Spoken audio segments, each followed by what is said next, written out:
Good evening. I've got some thoughts and goals. Today, I want to do a movie review of It Follows. It Follows came out in 2014, and it's a great horror movie. I give it a 5 out of 5. So how we'll structure this is the first bit. I'm just going to talk in broad generalizations of surrounding stuff about the movie, why it's good, who it's recommended for, and then I want to get into some screen caps. And then as we start that, that's when it's going to be spoiler territory. Where if you've seen it once in the past, keep on watching, and this will kind of remind you of what it is. Maybe bump you back to watching the movie over again. Or if you haven't seen it but you're just not that interested in watching it and you just want to get a preview of what it's going to be, you can kind of watch the beginning of that second part and just stop whenever you want and go watch it yourself. And if you're not interested at all, you've already clicked away, so it doesn't matter. But let's start with the beginning. This movie came out in 2014, horror movie, but the best way to describe it is it's the best type of horror movie that you should watch with someone who doesn't like horror movies but is willing to watch one. Another way to say that is it's kind of a thriller, but it's exciting, but it's not a typical horror movie. So I think it's the perfect entry to, like my girlfriend is not a huge fan of horror movies. If I tell her this is such a good movie, we just got to watch it anyway, she'll watch the horror movie. But she really liked this film because it's scary, but not in the typical horror sense of the way horror movies typically go. So this is not a standard horror film, but it has enough of the tropes that it's just really, really good. Kind of a teen, high school, kind of young people. The reason those movies are so good with the high school genre is that we all kind of remember what it's like to be young, and you can't rely on your parents. You can't rely on, you don't know where to go. Like, who's the authority here? You're young. You're full of energy. There's something about just that. It's a pivotal period of time where you're an adult, sort of. You're responsible. You're allowed out of the house. You can drive around. You can get into some trouble, and you don't. But then you also don't know it all. And so I really like those. I think that's why there's been, I guess it's an important part culturally of like the American being kids. It also makes this movie a timeless film. One thing I really noticed is that even though it came out in 2014, this has probably got to be one of the last movies where we're going to see a modern day film where all the kids aren't just on their iPhone. Like, there was nobody on the phone in this movie, but it's kind of unrealistic. From if you were to set a movie today in 2020 with high school kids, you would have to include their iPhone, like them looking up GPS, it just wouldn't be accurate. It would feel like weird otherwise. But this kind of hit that perfect time period where I was thinking in my head, Obama's still president while this movie came out. Like, I know that's such a crazy thought, but it's like, it wasn't that long ago, but it feels like so long. Obama was president. We didn't have any of the craziness that we have now. No coronavirus pandemic, nothing like that. Just a good, solid horror film and a coming-of-age story. Take your friends who don't like horror, convince them to watch this movie if you just want to get scared. But not. It's a thriller. It's not. You're not. There's not a whole lot of jump scares. We're getting into. I don't want to get into any spoilers at all. It's very well shot. Good camera work. Good characters. Deep characters for a movie. By the nature of movies, you can't get so deep into the characters, but I definitely liked all the characters, and I thought they were well developed. The way they talked to each other was good. They felt like friends. Not a whole lot of cheesiness.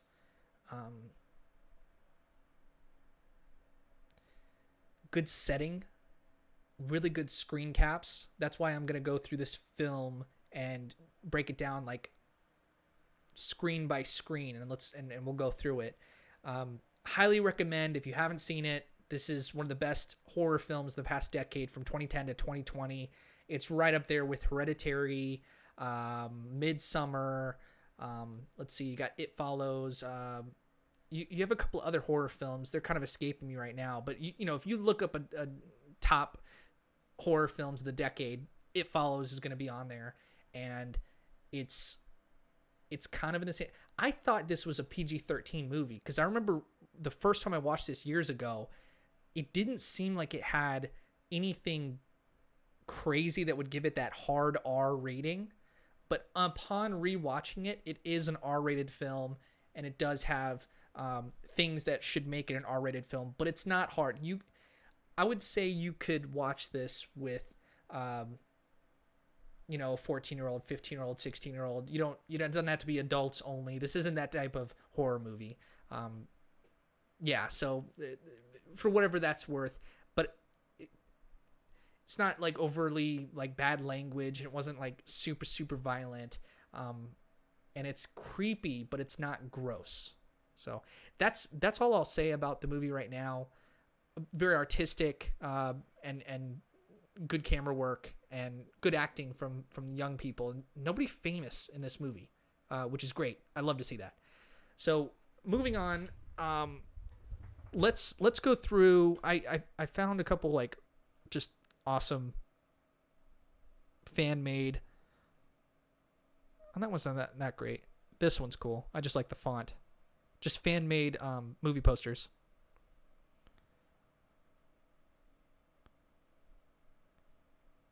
This is a good one.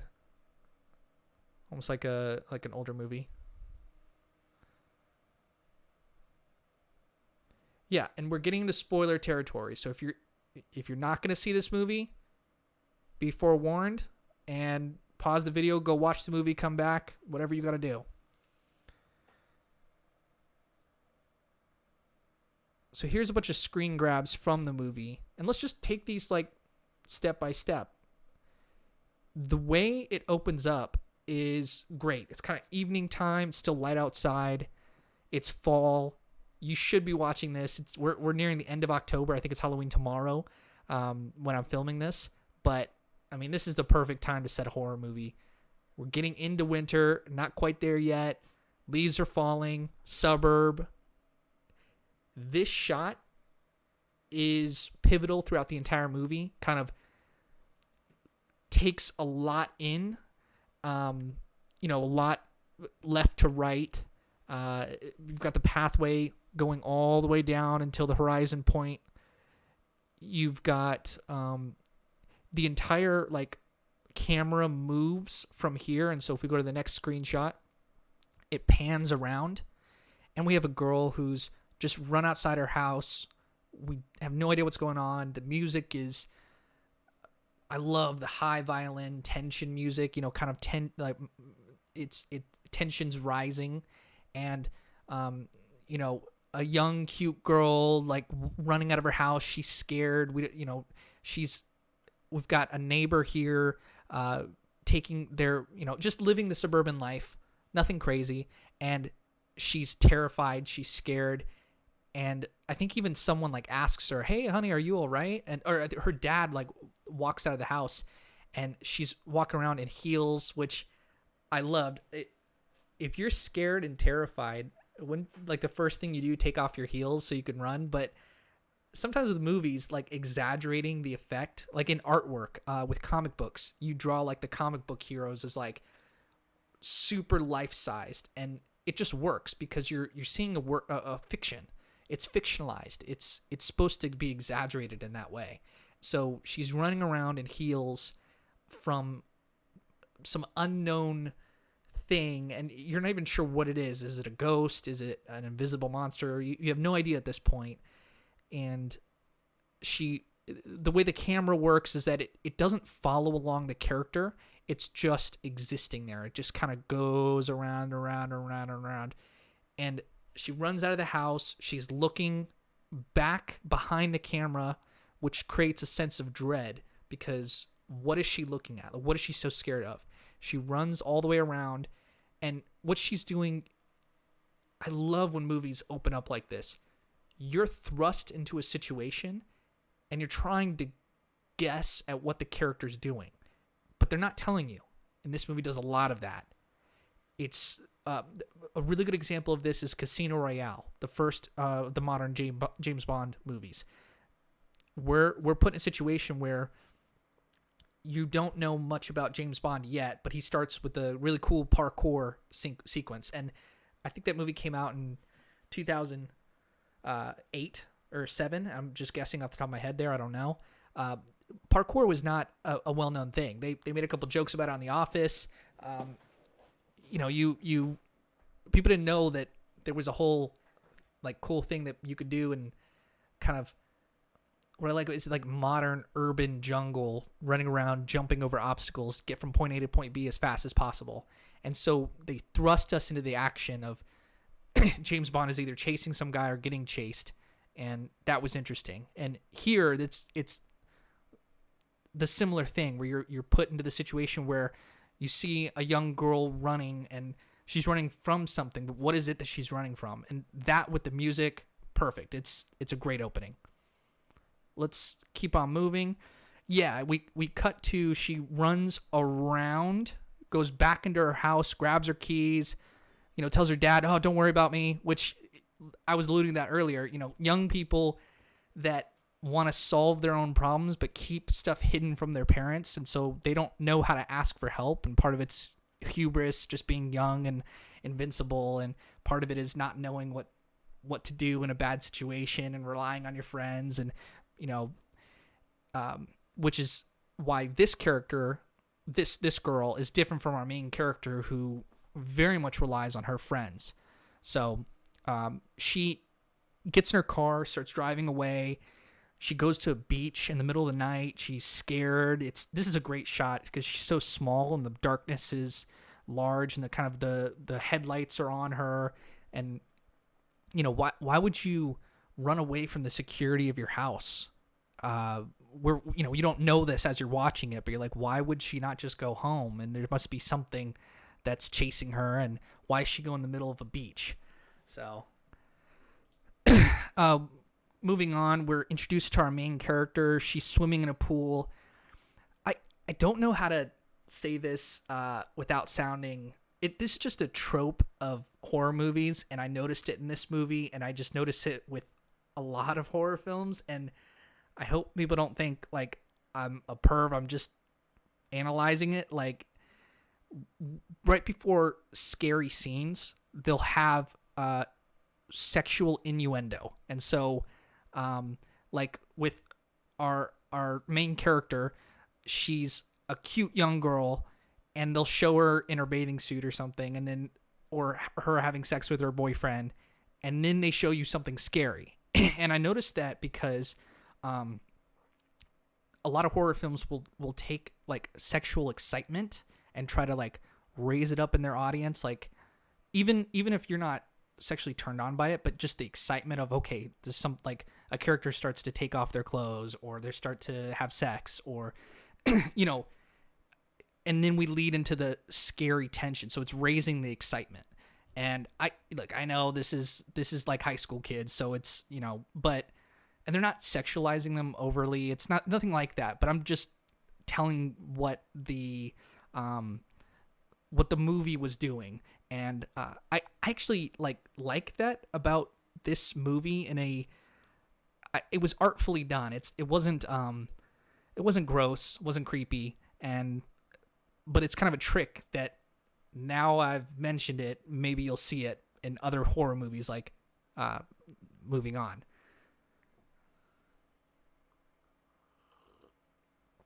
But this scene also introduces a character.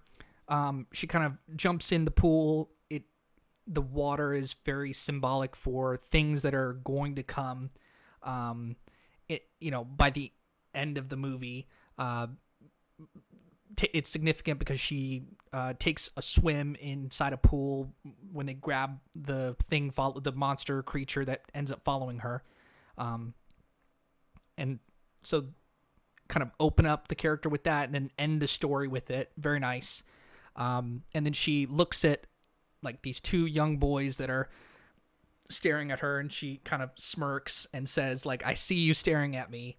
And that was kind of a cute scene because it shows that she's aware that she's being viewed, but she doesn't mind it, and kind of a subtle bit of characterization where we're being told what kind of character she is. She's pragmatic. She doesn't mind being looked at, and she can have the maturity to say, I know what the guys are doing. They're kind of looking at me, but I'm okay with it, and I know how to move on from that. It kind of shows a female strength that, yeah, you're going to be oogled at, but you can kind of shove it off and let's keep going. And that little bit of characterization was really well done, very subtle in this film.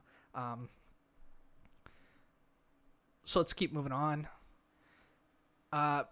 Shows her getting dressed. I don't remember this. I just started clicking a bunch of stuff, so I don't know exactly.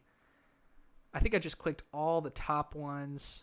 Oh yeah, our main character not main character. The girl from the beginning dies. Not really anything of significance there. She goes on a date with this guy. I guess he's 21, so I don't know if she's like in high school or college. At one point, they showed her in a classroom. It didn't seem like a high school classroom. It seemed like a college classroom. I just don't know. And that's kind of nice that they don't give us like all this backstory. They just kind of put a young person in time with their friends, their childhood friends they've grown up with, and we're just very, very nicely inserted into her life. And there's not a whole lot of explanation. There doesn't need to be, you wouldn't really care about it if you were watching this film anyway. So she goes on a date with this guy. He's likable. They play a game where they have to look around, and if you had to choose someone that you could switch places with, and I get two guesses, and so they're looking around, and at this point, they sit down in a theater, and he says, do you see the girl in the yellow dress? Do you see that person? And she goes, no, I don't see who he's talking about, or, who you're talking about. And then he gets panicked, gets up, they run away, because that's the thing following him. That becomes a theme the rest of the movie is, can you see the thing chasing you? And only the person who's infected with, it's almost like an STD, where if you have sex with someone who has this, like they end up having sex here, a scene or two after this, and he gives her this mysterious invisible monster to everybody except for if you have it, and that thing follows you around at a walking slow pace, but it always keeps on coming after you. So that's really exciting. I'm gonna get some water real quick.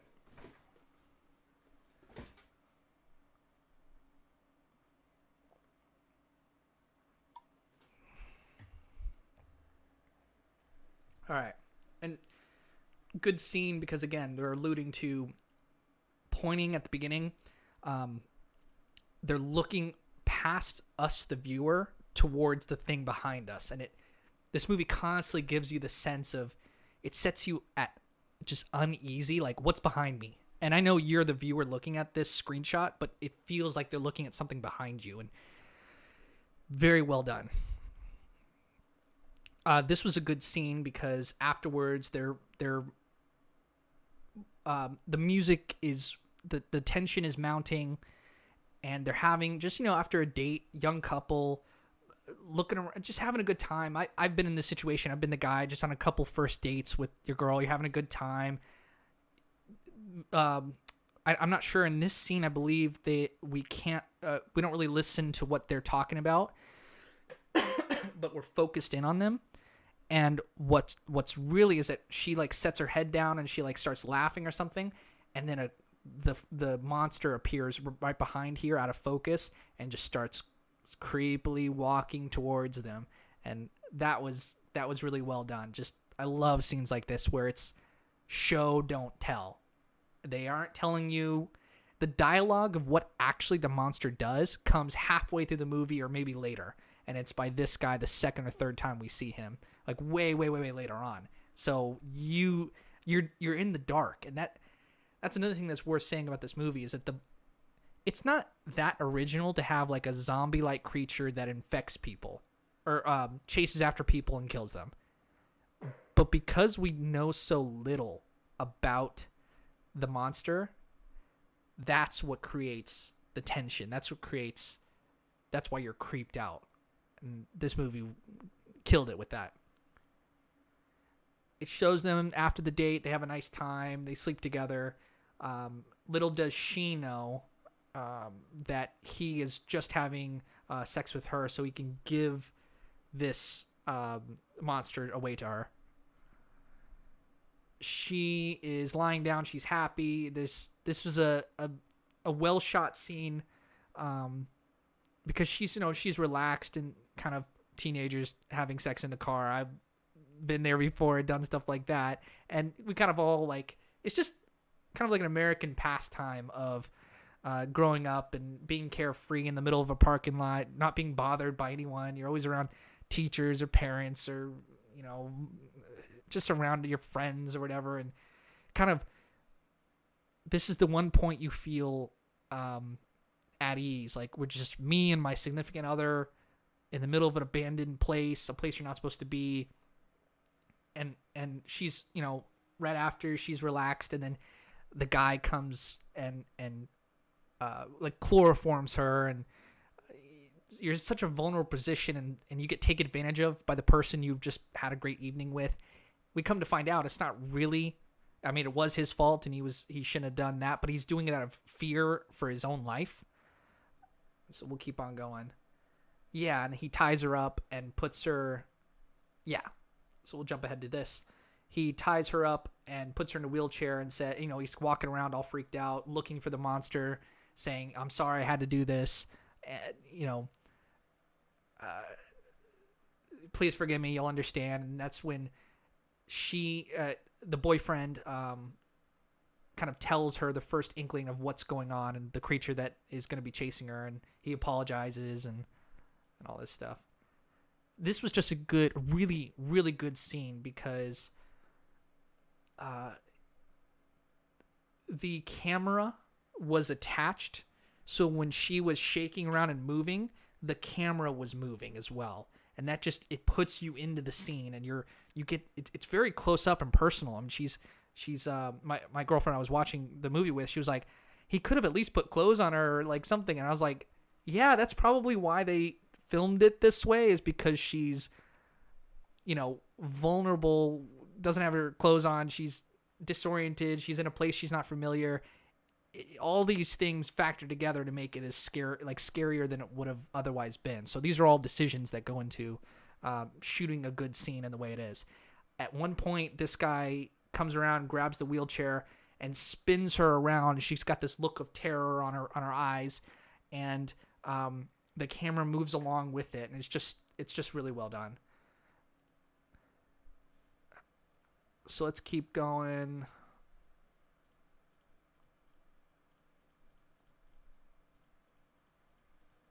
I'm not going to go through all of these. Just the ones I want to. Boom, boom.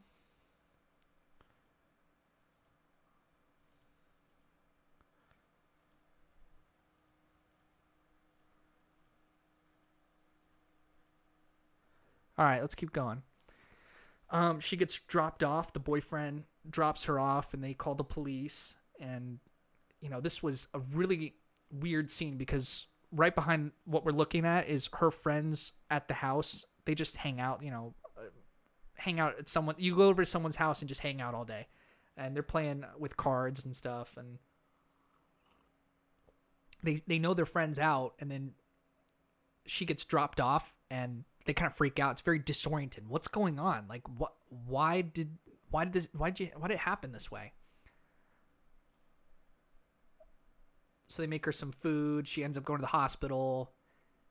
I didn't understand this part. I'm looking, anybody in the comments or anybody who's watching this, why did they zoom in on this part? This is kind of interesting. This is our main character's mother, and we don't ever see her in full frame. We see a little bit about the main character and her sister, but the parents are not part of this movie. They show her one time like this, another time from the back when she's on the phone. Yeah, she's looking at herself, contemplating. She knows she's been infected with this. She's not even sure what it is, but now she has the monster about to chase after her, so she's really freaked out. This is like one of the few jump scares in the film, and it's disrupts. She's looking at herself, and then a jump scare happens, and it's diverts your attention from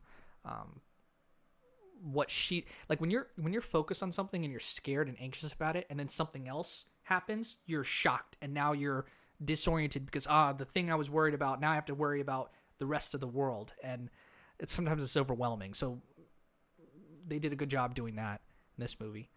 She's in the classroom and she sees the old lady just slowly coming at her. Yeah, and so she freaks out and runs away. Yeah, doesn't that just look like a beautiful scene? I mean, it's not much of anything. It's just our character looking out the window, again, past the camera, but for some reason I just love it. Same thing, her in the hallway. She shouts at the thing, and these two people look at her like she's weird because they can't see the monster. Looks down at the ice cream. We showed the pool at night. Her talking with her sister. This is just a common thing in the household, that a sense of comfort, and she's kind of just uneasy.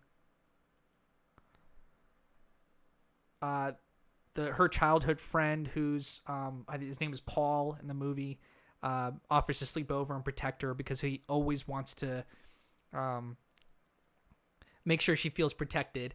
And as we go on with the movie, and he does end up protecting her, but they subvert the expectations. You think that she's going to have sex with him and give off the it thing, it follows, off to her childhood friend because he likes her or whatever. That's not actually what happens until the end. So they really subvert your expectations. She just is. You feel bad for our main character. She's very vulnerable. She's so scared. She doesn't know where to go. So they're just two friends at night watching old TV. I like this screen shot a lot. I mean, it's. They're all sitting outside. The adult is walking away from them. This is behind the boyfriend's house.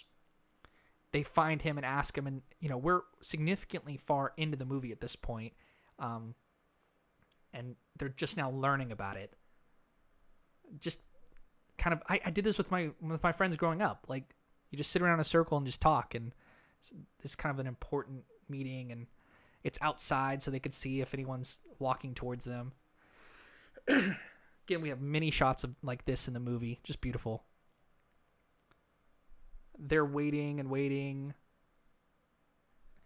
Good shots like this where the characters... and it's this screenshot doesn't do it justice. The movie, if scenes like this, you just look at them again, you'll see what I mean. This is what makes movies worth watching. Through the doorway, our characters are looking concerned. Her sister's not that concerned, kind of naive. He's overly concerned about his friend. Them talking through things. He has a plan to defeat the monster by, swimming in the pool. They set up electronics all around. The plan sort of backfires, but also sort of works. Her waiting for the monster to come. The friends waiting. This is, I thought of like wartime, where a lot of wartime is little hours of excitement, but it's preceded by hours or days and days and days of just boredom. So they're kind of waiting, and there's this weird thing that you hear people describe in wartime or before something exciting happens, where you just bored, and then the exciting thing happens. this scene really captured all of that into just one small section. The monster is, grabbing our main character, and that's such a freaky, imagine getting grabbed by that thing and dragged underwater. It's horrifying. Her sister's comforting her. Once they finally, shoot and kill, or almost kill the monster, they presume to kill the monster, she looks in and sees the blood, and she's the only one that can see this blood coming through the pool. It's almost like a Rorschach test. That's what it reminded me of. Like, what do you see when you look in? It's like gazing into the abyss. They do end up having sex, and so that way the monster, which you can see back here, still following them, even though they thought they killed him, will kill him first, so he always protects her. So he'll die trying before it ever goes after her. And that was like sweet. It was very good. It's a little bit, the guy gets the girl in the end, but I like the ending. So yeah, that's everything. There's twists and turns in the movie. You've seen it. It's super worth watching. Those are my thoughts on It Follows. I appreciate you sticking by. If you like this format, I'm going to continue it. And thank you so much for watching. Please like and subscribe the video. And if you have further suggestions, I am down to watch any type of movie like this. I probably will do this for Hereditary and Midsummer, and a couple other just good horror films like that. So thanks, guys. See you around.